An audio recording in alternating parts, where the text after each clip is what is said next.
Okay, so good morning, good afternoon, good evening, wherever you are. This is addressed particularly to postgraduate students. You might be enjoying your thesis, you might be struggling with it. Nothing worthwhile is easy. And so this is just a short video to encourage you as you struggle along, and to say that it doesn't actually have to be a grind. You can actually enjoy what you're doing.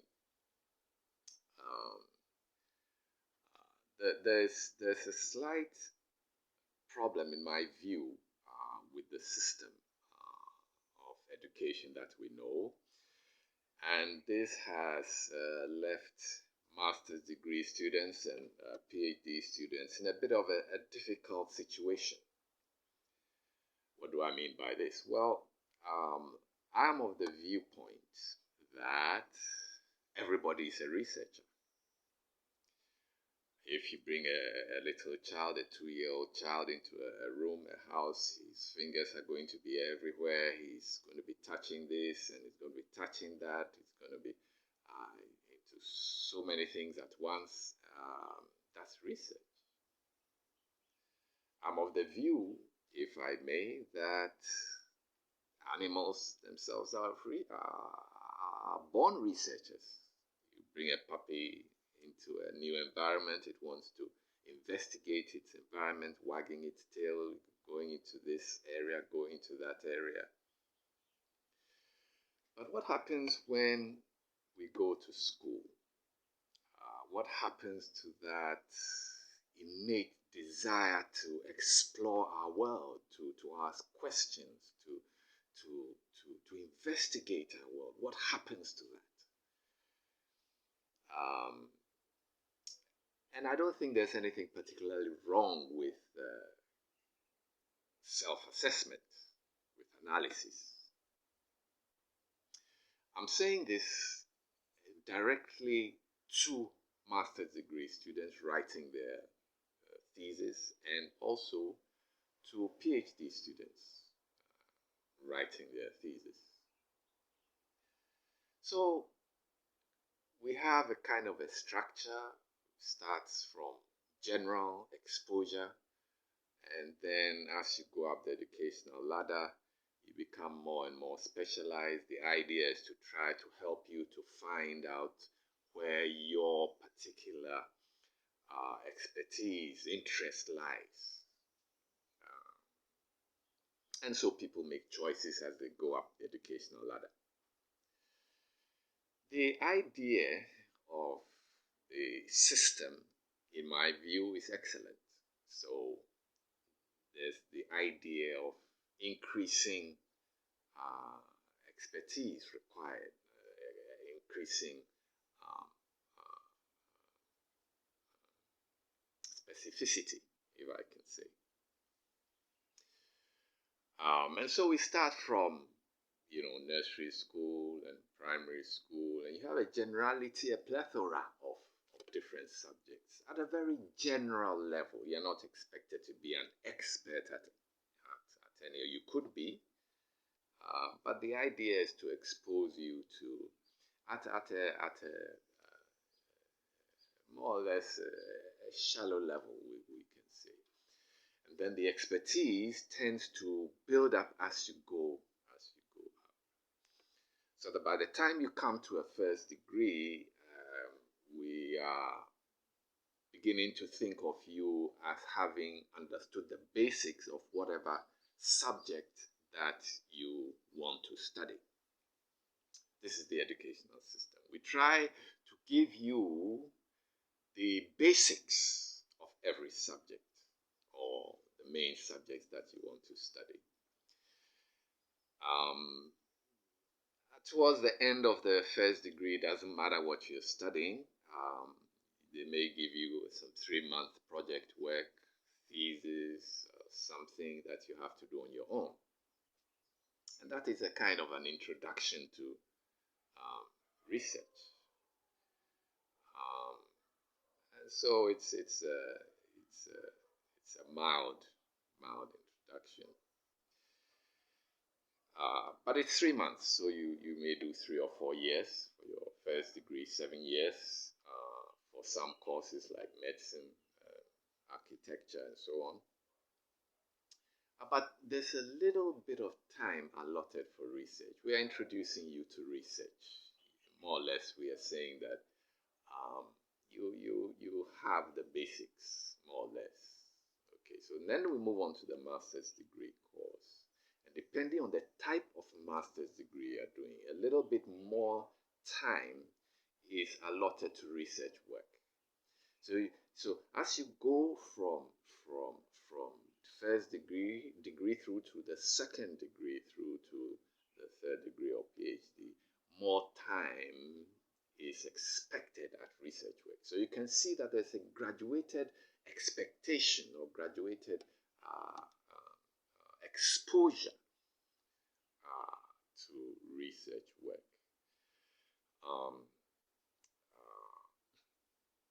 And in some PhD courses, it's just purely research, no taught courses at all. And so you can appreciate that the system does try to prepare you. However, I think that however good a system is, a little bit of introspection, a little bit of self-analysis can be useful. And in my view, the most difficult transition for the student is to move from that basic knowledge level, as it were, into research. So that for me, in some master's degree courses, the students may find it very difficult to complete the second part, the research part of their course. And that can actually delay them. It can delay them by a number of years. So a typical master's degree may have the first year, for example, for taught courses. In some parts of the world, this is called chew and pour, mnemonics, memorization, computerization. You just memorize, regurgitate, and you get your marks, and that's it. Chew, pour, pass, and forget. And in fact, that is what sometimes happens. But research is completely different.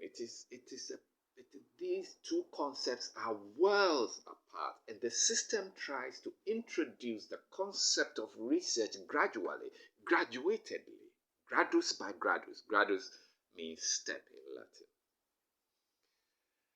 But in practical terms, that switch is a difficult switch. It's a very difficult switch.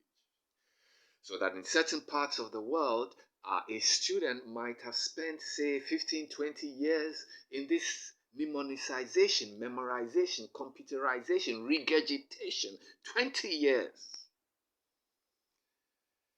And then in the final 3 months of his MBA, perhaps, or his final 6 months, or his final year of an MPhil, the student is suddenly expected to become a star researcher. Now, this is quite a tall order. This is quite impractical. This is quite a giant step, and many students find this difficult. Not surprisingly.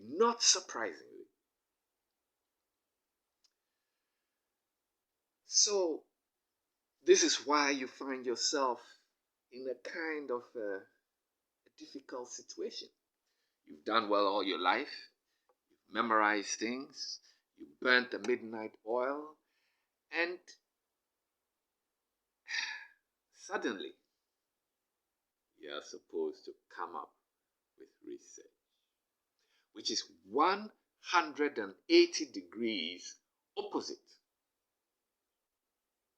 to the mnemonics of 20 years that you did. This is very, very almost unfair, but that is what it is. That is what it is. So here you are. You are faced with this to get your degree. Many students go for the soft option. They decide to cheat. They try to get someone to write it for them, but that is very dangerous because that someone is being paid. He doesn't care. His name is not associated with it. He plagiarizes, and who gets the blame? You see, I had one student come to me and he said, "Can you help me find my sources?" And I don't know why students think they are so smart. As though they are the only ones that have some IQ, when others have been in the business for years. Immediately you say, "Can you help me find my sources?" It tells us that you don't know your sources. And how can you not know your sources if you wrote it yourself? There's a whole lot of information that exudes out, explodes out from the student and from his work, just in a second. So you might get away with it. You can fool some of the people some of the time, no problem. You can fool all of the people some of the time, but you cannot fool all the people all the time. Understand the situation. I've explained the system to you. But it is better to work with your supervisors. Don't quarrel with your supervisor. Work with your supervisors. And try and find ways to achieve this research. After all, research has so many benefits. If you have a research skills, they can be applied in so many areas. They can be applied in business, they can be applied in education, they can be applied in your social circles, and so many. It's to your advantage. So to pay someone to do it is the most anti-intellectual endeavor you can take on in your life. Everyone will be able to see that you claim to have an MBA, but you don't. And if you are one of the majority who have done that, I suggest that you find a way to go through the real learning processes so that your skill level will match the certificate that you say you have. You see, because it's obvious. It's very obvious. The clues are the clanging symbols. You're fooling yourself. Now, it's to your advantage to do this research work. You just need a little bit of guidance. And there are a couple of basic questions that you need to ask yourself as a master's student faced with the thesis that you have to produce. PhD student, you're struggling, you don't know what subject, you might have chosen your subject, you're struggling, or you're not struggling, you're having a fun time. But there are a couple of basic questions that you must ask yourself. And I find in life that the basics are often not known. Basics. You find people who are experts in subject, but the basics are not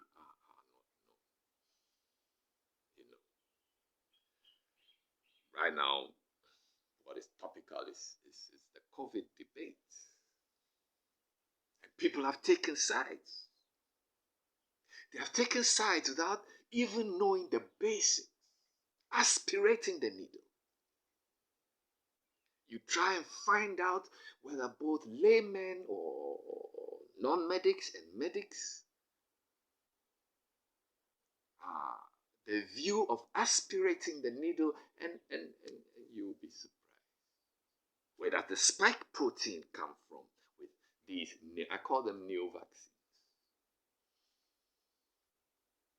Why are they called neo-vaccines? I keep calling them neo-vaccines. Nobody has asked me why I call them neo-vaccines. No, the basics.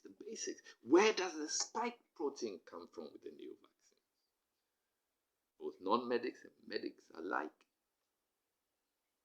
may not be able to tell. I'm talking about the basics. And I so much like the basics. You know, the word basics comes from the Greek word basis, feet. When you don't have feet, the whole body cannot stand. And so there are certain basic questions all around the world. Students, when I ask students about these big, you ask them, what are you doing in your master's degree? And they have a whole lot of complicated and frightening words, vocabulary, and ideas. And yet the basics are missing, the very basics. That is what will let you stand. You know. So, I don't like to make videos that are too long. So, in my next video, I will talk about the basics that will guide you through your postgraduate thesis. You know, without the basics, you can waste a lot of time producing what we don't want and what we don't need and what is irrelevant to the academic community, especially since your background comes from a banking system of education. You need a complete turnaround. So, the basics. I'll touch on this in my next video. Leave your comments in the comment section below. Like if you like, and I'll see you in the next video.